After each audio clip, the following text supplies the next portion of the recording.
Hey everyone, so today we have something a little bit different. We have the Retrobit Tribute 64 2.4 wireless controller version 2. This is the Orange Hawk color, which is a limited edition, and I have 61 out of 2000 apparently. So this is going to be an unboxing and a first impression slash review. So it's compatible with the N64, Nintendo Switch, and USB enabled devices, which basically means PC. Uh,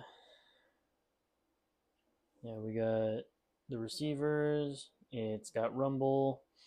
It has dual Z triggers, which a lot of these controllers tend to have. So it's also got a GameCube style thumbstick.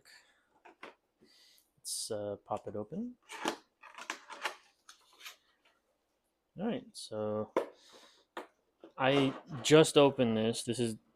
I haven't actually pulled anything out yet. So, first impression is they do not have any kind of sleeve on it like a lot of these other controllers have. So, it's got this plastic sleeve.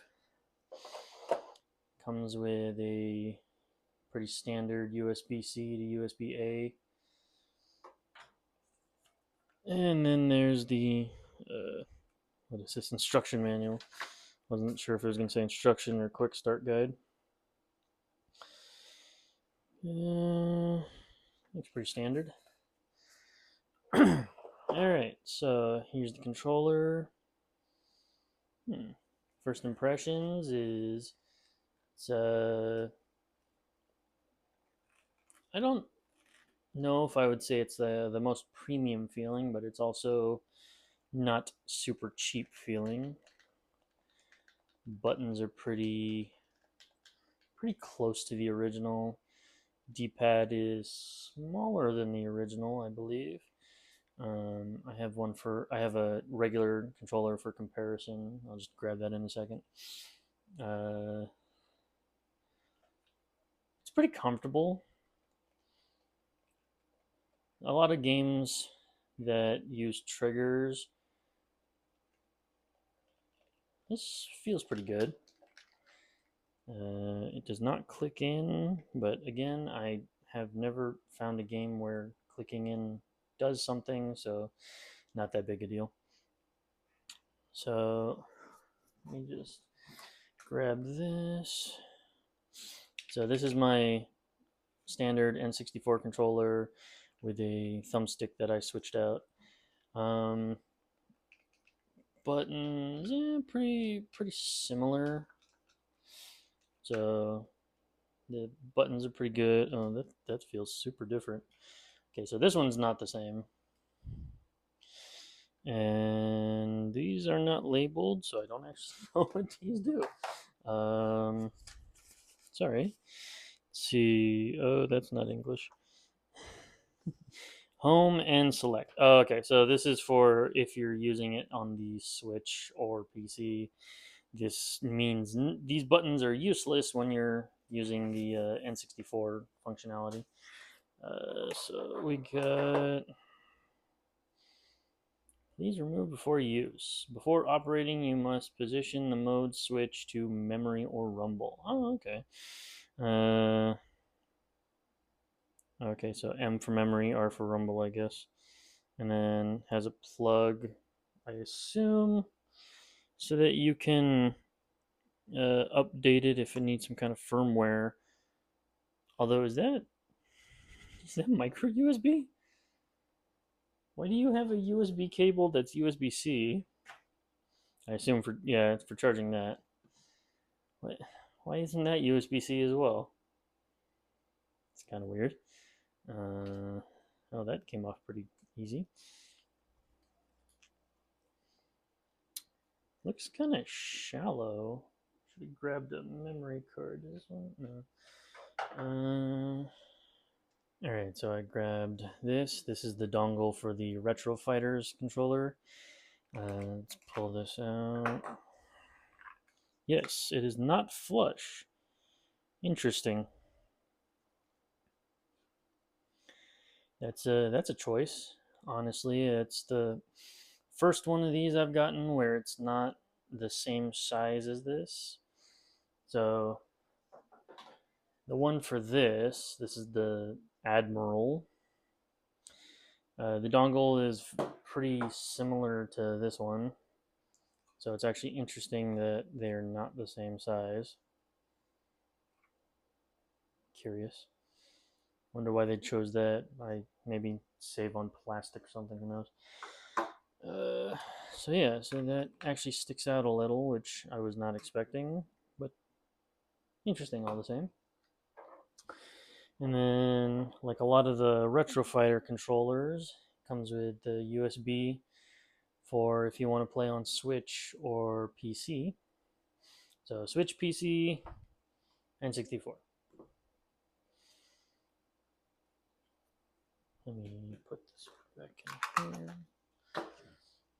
So yeah, that's a nice thumbstick. I will give it that. It has a very nice thumbstick. The D-pad's a bit plasticky. I mean, obviously it's plasticky. It's made of plastic, but this feels nice. This feels kind of like a Dreamcast D-pad if you ever use one of those. Would not say it's my favorite D-pad, but then again, it's not a whole lot of N64 games that use D-pad. First one that comes to mind is like Kirby 64. Yeah, this one, Kirby 64 was one of those games where you held the controller like this, you didn't touch the thumbstick at all. It was only like this. So, yeah, in that case, I would say it's not a super comfortable controller for that specifically. But I can see this being just fine for, Ocarina of Time, Mario 64, Mario Party, Mario Kart, Mario. Yeah, macros. I have to look at what those are. Yeah, it's a nice controller. I'll definitely try it out and see how it is. Uh, just off of first impressions, it's that would get potentially a problem. Now, I have other controllers to compare it to. There's this. This is the Hori. I don't actually remember what is it. Hori just Mini. Okay, Hori Mini. Bought this forever ago. Thanks, Rerez. This one, man, this thing is even smaller than I remember. This is definitely awkward. I believe, if I remember correctly, this is called a Tribute 64 because it's meant to emulate this. Although it does it better, if I'm being honest, because this is so tiny, my hands get kind of cramped. So, just in that sense, this is a nice controller because it's bigger and the D-pad's not right in the middle. It's still not a great D-pad. I know I keep harping on the D-pad, but it's an important thing when looking at N64 controllers. This, the Admiral, honestly, if this had this D-pad, this would probably be the best one. Yeah, the thumbstick being a GameCube style one is definitely very nice. Um, as you can see, it pretty similar looking to the Hori one. I've used this a lot, that's why it's pretty filthy looking. But yeah, pretty much the same thumbstick from the look of it. Really, the only difference is the placement of the D-pad, and the start button is like an actual button instead of this little thing. It was a cute little controller in its day. I'll give it that. Yeah, so overall, I would say this is a decent controller. Um, it does come in, I think it was 4 colors. It had gray, black, this orange one, which is limited edition, And I think there was a purple one. I'm sorry, I have to look that up again. I forgot. But yeah, this I bought this off of Amazon. So if you want to get it on Amazon, it was $40. It's not a bad price, but then again, um, the if I remember correctly, this is $30, or maybe this is 50 and this is 40. Yeah, I should really research that better next time. Yeah, this is the more expensive controller. Um, does this say how much the milliamp hours are?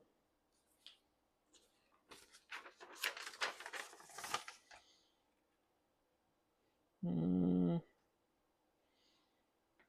rechargeable 500 milliamp hour. Okay, so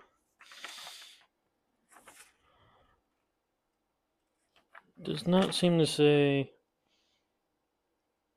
Oh, you would get 15 to 20 hours. There you go. So not a bad battery life. Honestly, depending on how much you use your N64, that might last you weeks. Who knows?